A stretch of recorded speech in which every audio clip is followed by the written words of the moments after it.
Hello everyone, thanks for joining me today. Today I have a special video for you guys, an unboxing video of a new Optimus block that I ordered. Really excited to show you this. Let's just take a look. So it comes in bubble wrap packaging, and here's the box itself. I love that shimmering logo.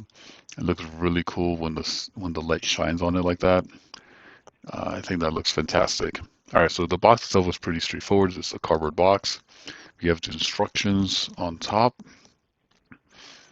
Pretty nice big photo, and the instructions on the back, pretty minimal, but I think that's all we really need. And here's the block itself. It's beautiful. It's heavy, a big chunk of acrylic, and then a very heavy copper block on the back. Everything looks great. Technically, this is a blemish copy. I got it for half price.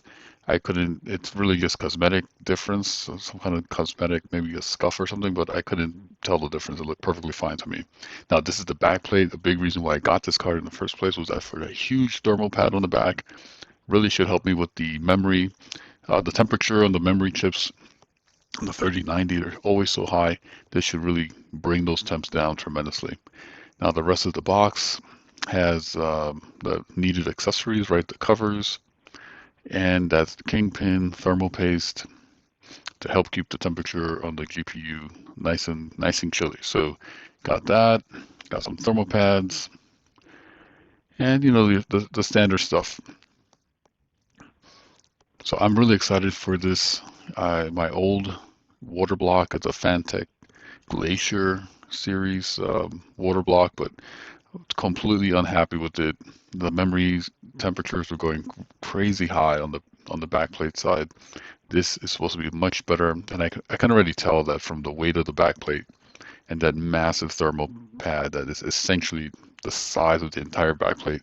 This is going to make a huge difference in my system. Looking forward to testing it and benchmarking it. So stay tuned if you want to see these videos. I will create a video for taking apart the old water block and adding this one instead. And I have plans to redo the loop, the water loop in my computer, add more RGB lighting, all this stuff. So stay tuned if you want to see that. Definitely subscribe if you haven't already. Like the video, leave me a comment, and see you next time. There you have it, folks. Team Voltron. Stay tuned for more. Make sure to subscribe and click that like button if you want to see more of this content.